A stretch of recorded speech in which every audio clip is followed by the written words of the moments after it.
vista um pouquinho diferente, que é o feminismo.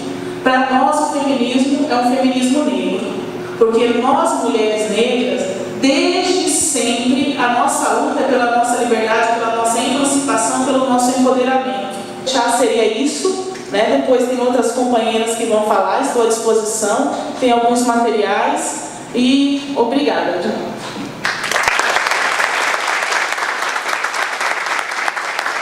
Trajetória de vida marcada pela exclusão social em nome da propriedade privada.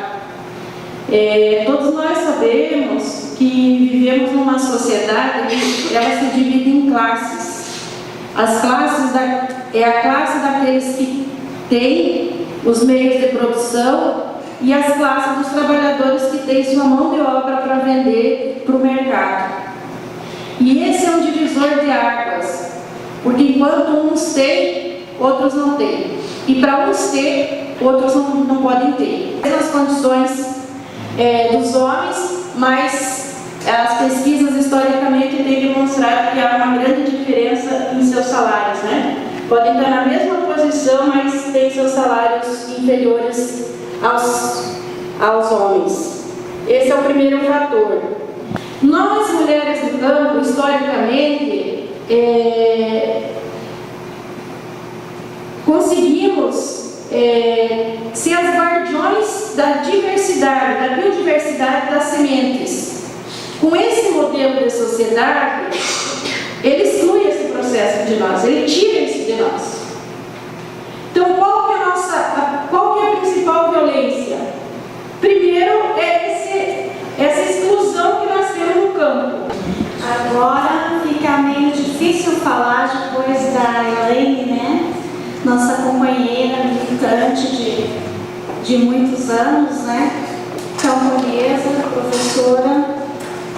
Então, foram mais de 120 mil mulheres que acompanharam, né, para o desenvolvimento dessa secretaria, que apresentaram as propostas e tudo mais.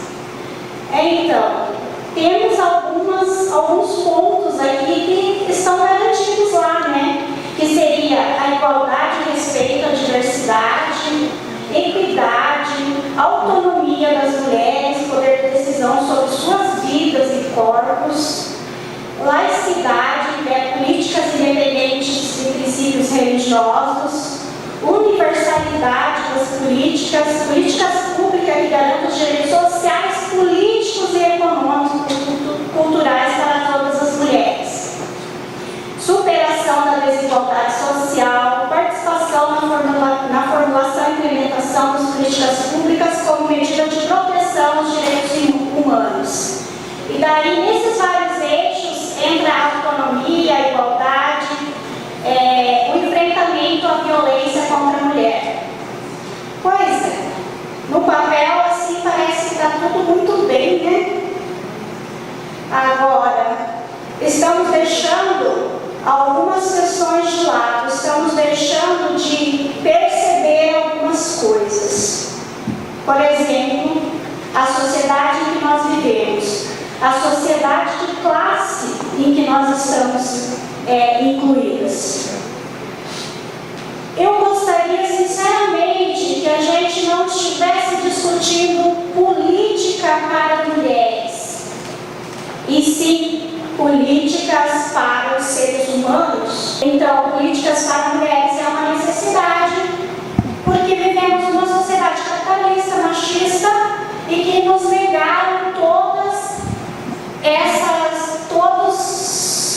como que eu posso dizer? Nos negaram tudo que é digno, né?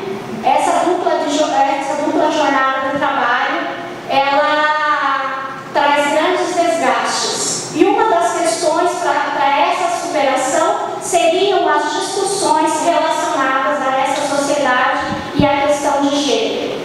Porque é difícil a gente ver uma mulher com deficiência compondo uma mesa que trata de políticas que não são para pessoas com deficiência.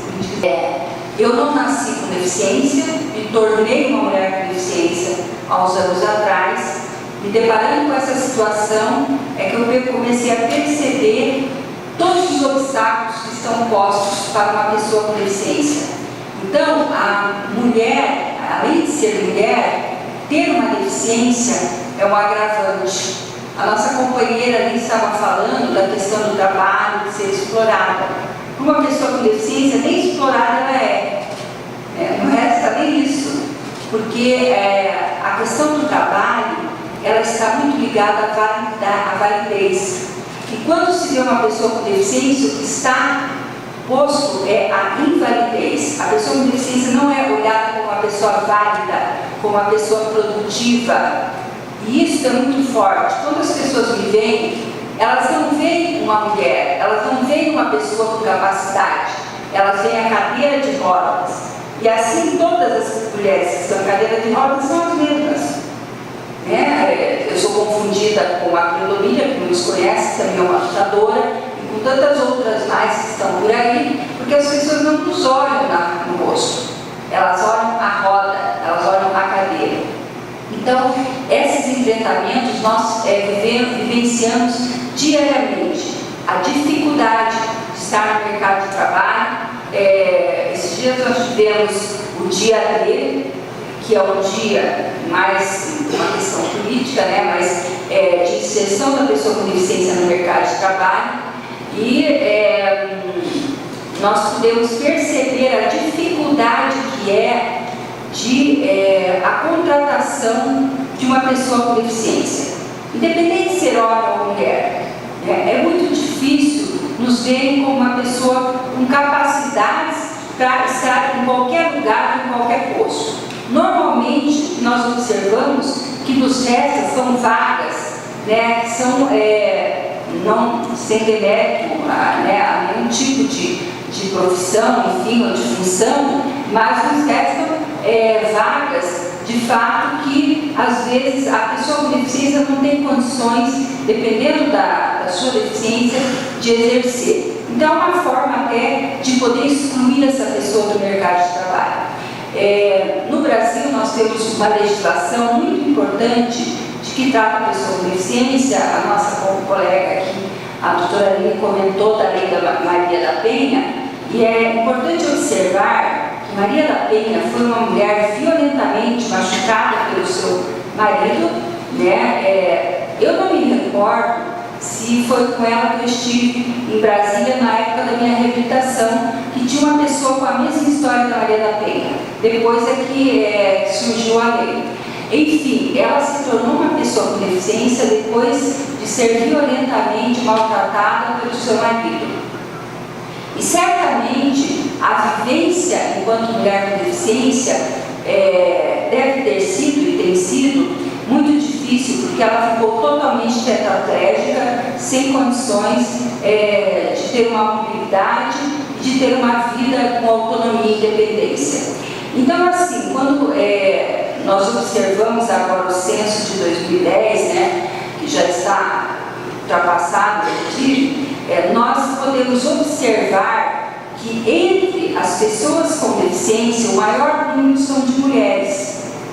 Por diversas razões, pela violência urbana, pela violência doméstica, enfim. E isso é preocupante, porque nós observamos que nas políticas definidas para as demais mulheres, não está posta a questão da pessoa com deficiência, da pessoa com deficiência física, da pessoa com deficiência visual, da mulher com deficiência intelectual, da mulher com deficiência auditiva. Então, esses espaços, eles são importantes, e nós precisamos começar a agregar todas essas discussões para que a gente possa se fortalecer. Conversando com uma colega agora de fora, a gente falava sobre isso. A gente separa essas discussões, a mulher negra, enfim, todos a mulher camponesa e a mulher com deficiência, e depois a gente se enfraquece. Nós precisamos, de fato, começar a pensar a política, mas lembrar de todas as situações que envolvem as mulheres. Isso se faz importante, e como referência à mulher com deficiência, veja só a dificuldade que nós enfrentamos. Qual é o modelo de mulher que nós temos colocado na sociedade? É a Barbie, Então, e nós não somos bárbaros, né? Ninguém aqui é uma bárbara, bonitinha, né? Magra, alta, loira. Então, imagine o que é para uma mulher com deficiência essa situação. O padrão que está colocado é muito difícil de enfrentar. Então, essa discriminação, ela tende a aumentar, porque nós vemos que, apesar de a gente achar que está avançando com a legislação toda que está aí, a gente percebe que isso também está retrocedendo, porque a intolerância tem aumentado a cada dia, isso a gente tem observado em todas as situações. E isso faz com que a nossa luta seja diária. A gente não tem como não parar, achar que está tudo bom, que a lei que hoje, como o Estatuto da Pessoa com Deficiência, aliás, eu sou avessa a estatutos, né? Não sei para que tem tanto estatuto, e o da pessoa com deficiência, apesar de toda a mobilização que foi feita pelo movimento, ele acabou saindo, não da forma que deveria, porque eu acho que não é a lei que vai mudar a vida das pessoas, de forma alguma, a lei não muda nada.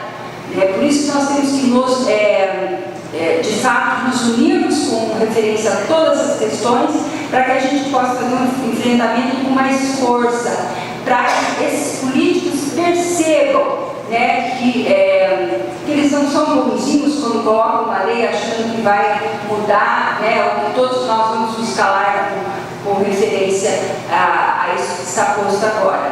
Então, assim, acho que, Aline, agradeço o convite e espero que nos demais debates as mulheres com deficiência sejam lembradas, para que a gente possa fortalecer tanto o movimento de pessoas com deficiência como o movimento de mulheres. Obrigada pelo convite. E aqui hoje, com essa mesa, né, eu cumprimento as companheiras que estão aqui pela representatividade que trazem aqui e pelas falas, né, que são importantes a gente ter em conta essa questão da diversidade, né? Muitas vezes a luta nossa às vezes se enfraquece porque a gente não tem, talvez, toda a compreensão da riqueza, né, das lutas das mulheres e das dificuldades pelas quais todas nós passamos, né? E enfrentamos no dia a dia, em cada área de trabalho, em cada área profissional, no campo, na cidade, enfim. E temos que buscar encontrar, né, aquilo que nos une, né? E eu falo aqui hoje no momento da nação brasileira, que é um momento político muito importante, é um momento bastante conturbado, inclusive, né? E que a gente verifica e vê todos os dias nos meios de comunicação os ataques que estão sendo feitos à presidenta Dilma. Muitos desses ataques, e aqui eu não estou falando de questão partidária, né? Estou falando de questão política, sim, porque o movimento de mulheres, ele é político, né?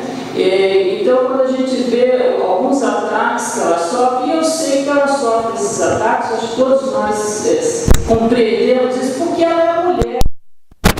Uma mulher que chegou no posto máximo, né, institucionalmente falando, né, da nação brasileira, e que está sofrendo todo esse processo de desconstrução, ainda que a gente possa, né, fazer as críticas a uma política ou outra, uma postura ou outra. Eu acho que isso faz parte do processo político, né? Mas não alguns ataques como a gente vem ouvindo, né? E esse processo também aí de impeachment sem razão de ser, né? E eu falo isso também porque nesse momento, há poucos dias, nós tivemos aí mudanças importantes do ponto de vista político, né, da estrutura do governo. Nós acompanhamos os dados da comarca de Toledo e isso nós costumamos dizer que ele teve que tratar desse tema, porque ao mesmo tempo que é ruim o aumento dos dados relativos às denúncias da violência contra as mulheres, por outro lado também isso se reflete no empoderamento das mulheres que denunciam os seus agressores. E nós tivemos até esse mês, até o final do mês de setembro, na comarca de Toledo, 318 registros de violência contra as mulheres nesse ano. São uma média de 40 casos novos por mês. No ano passado, nós tivemos 378 casos, de janeiro a dezembro.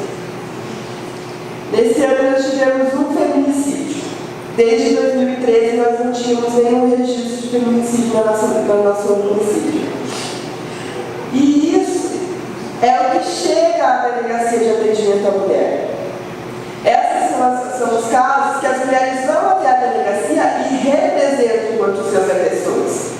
Porque quando a gente fala da Lei Maria da Penha, a gente fala que foi um importante avanço, muitas das mulheres não sabem nem que elas precisam ir até a delegacia e não adianta elas fazerem só um boletim de ocorrência contra o agressor. Elas precisam representar para que o caso seja de fato investigado, para que de fato o agressor seja punido. E essas informações muitas vezes não chegam até as mulheres. Essas informações muitas vezes ficam nos documentos que são produzidos e que não são de fato levados até a população, até as mulheres que necessitam dessas informações. Então, a democratização do tema ainda é um grande desafio, porque também ainda é um tabu discutir violência.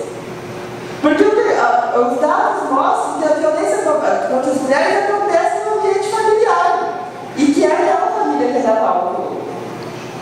Que as violências sexuais, na sua grande maioria, mais de 70% dos casos, contra mulheres e meninas, são praticadas por pessoas que têm algum vínculo familiar. É o pai, é o tio, é o irmão, é alguma pessoa da família. E que isso, de que forma o Estado vai dialogar com essa família, que ele mesmo diz que tem que ser dessa forma. Que ele tem que ser essa família monoparental, que tem que ser essa família de comercial. Essa família que não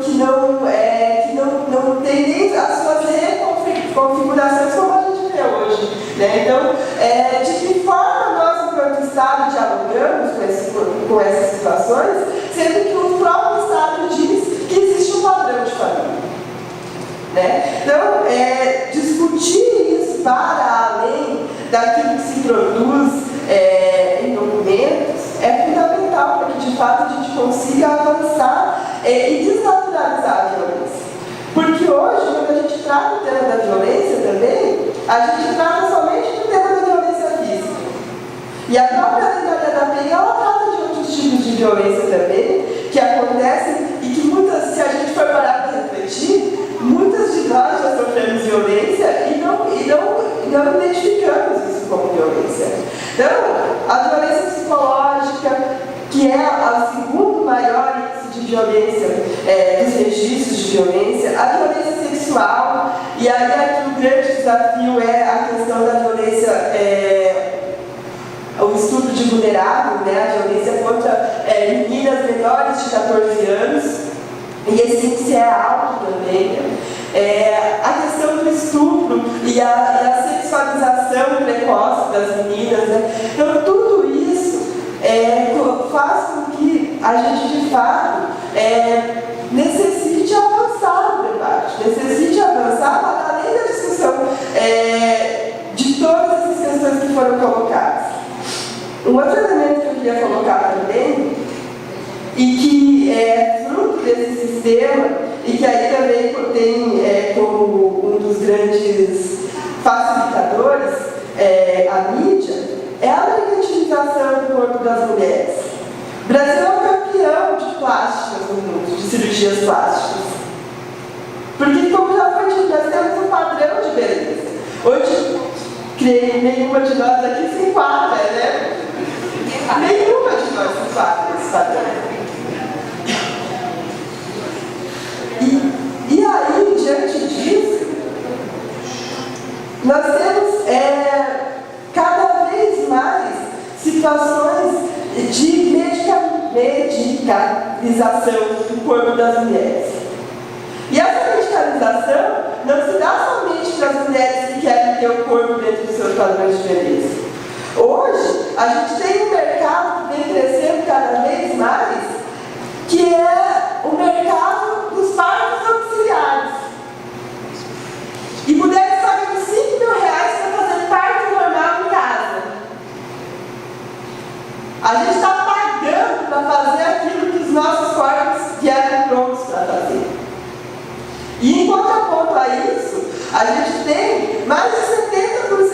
partos que acontecem nos hospitais através de cesarianas.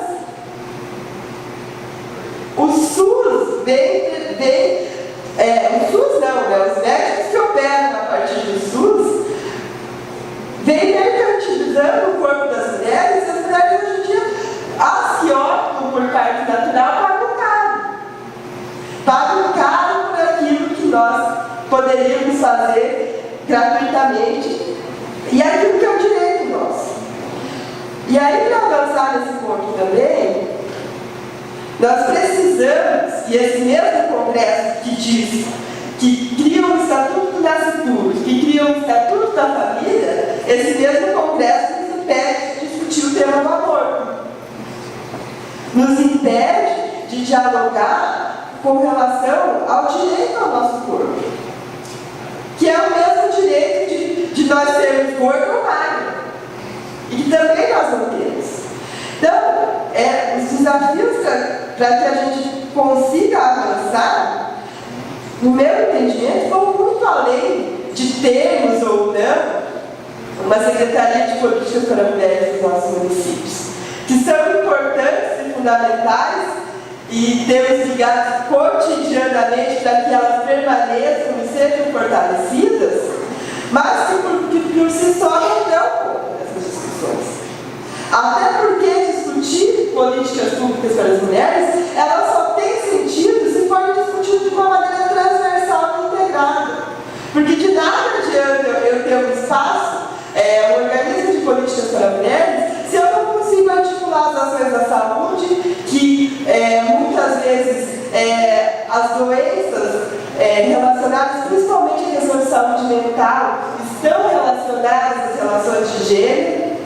Se eu não consigo articular a segurança pública, se eu não consigo articular a educação, se eu não consigo discutir gênero nas salas de aula, e aí na Florida a gente não consegue discutir gênero na sala de aula, a gente não consegue ter uma Secretaria de Políticas para Mulheres e Equidade de Gênero, a gente não consegue ter nenhum termo na lei que cria o Conselho Municipal dos Direitos da Mulher, todos os termos, todas as palavras gênero foram riscadas dessa lei, a gente não consegue nem ter gêneros alimentícios no cidade.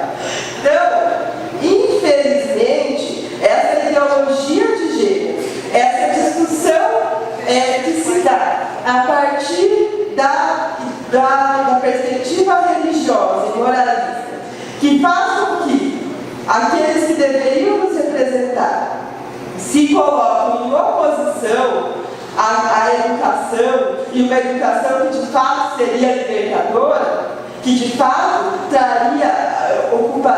construiria a partir do seu papel social, fica perdida. Não que a gente deixe de fazer isso, né? Os meus colegas da Secretaria de Educação aqui de Toledo sabem que, independente de constar lá no plano ou não, a gente vai trabalhar dentro das escolas sim, né? Mas o desafio é o Estado assumir essa responsabilidade. Os gestores assumirem essa responsabilidade. Como bem colocou a Maria Cecília, o Estado do Paraná jamais assumiu responsabilidade com relação às políticas públicas para as mulheres. Hoje nós estamos dentro da Secretaria de Desenvolvimento Social e da Família. É uma coordenadoria que está lá dentro. Antes estávamos dentro da Secretaria de Direitos Humanos.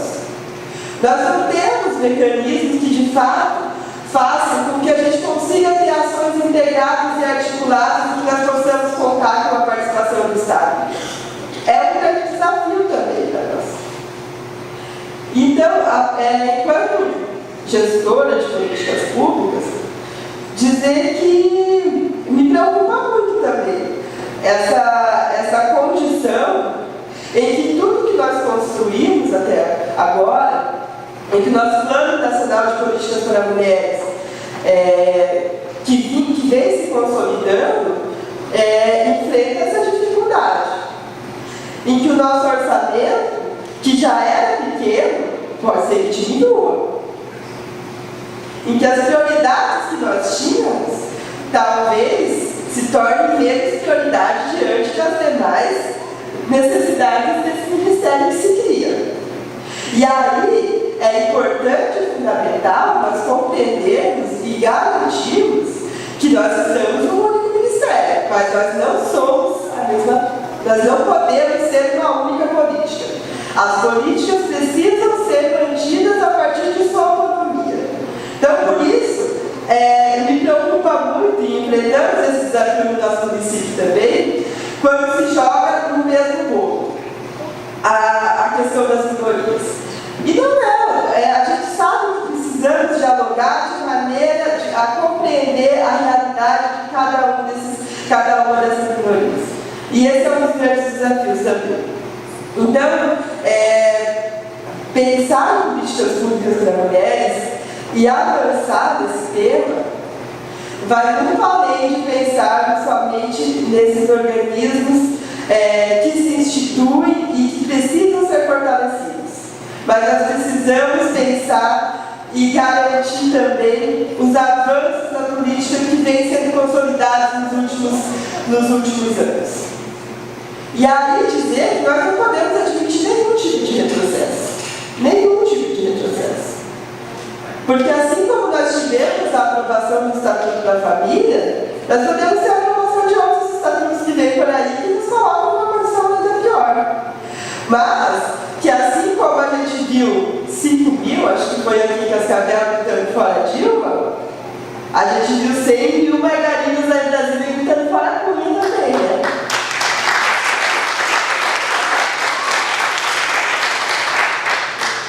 E aí, companheiros, eu penso que unificar as nossas lutas, por mais desafiador que seja, é importante e necessário nesse momento.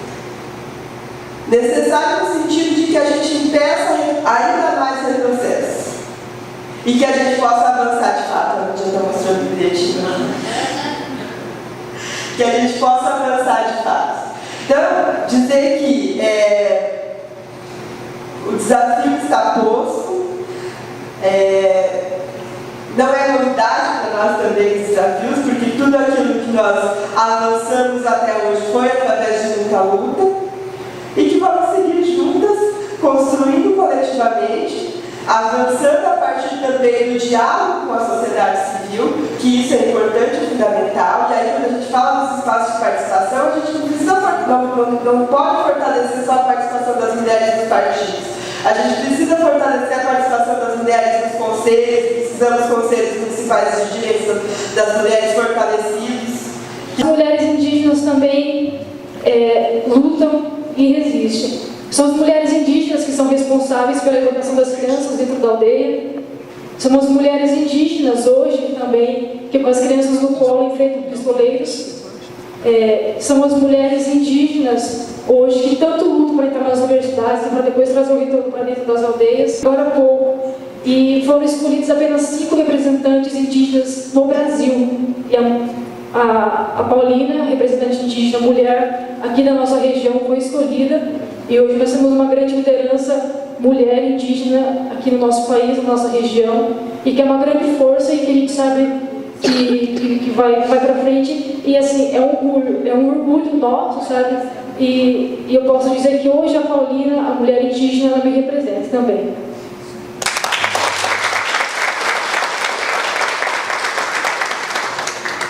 Eu quero fazer uma parabenização à mesa, à Aline, do Centro de Direitos Humanos, a todas as pessoas que disponibilizaram o seu tempo para estarem aqui para a discussão de políticas públicas para mulheres. E também gostaria de fazer um convite ao público.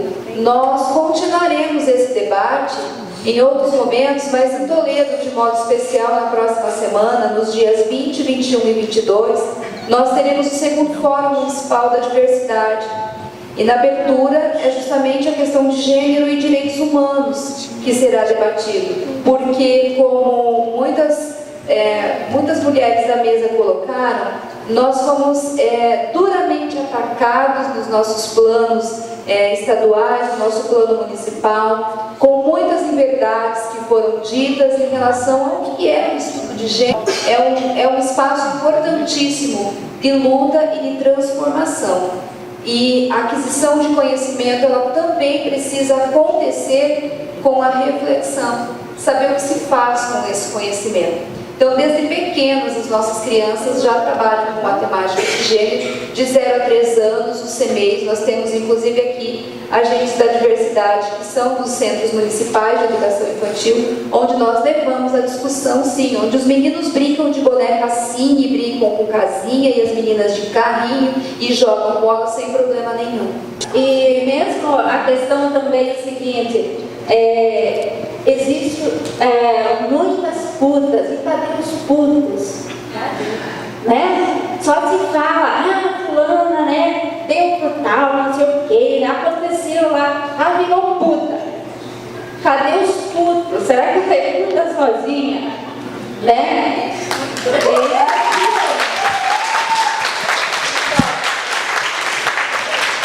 A mulher, vamos dizer assim, tem as suas opções e tá, então, aconteceu lá, errou e trouxe um monte de pedradas, e ele não leva pedradas, grande parte deles,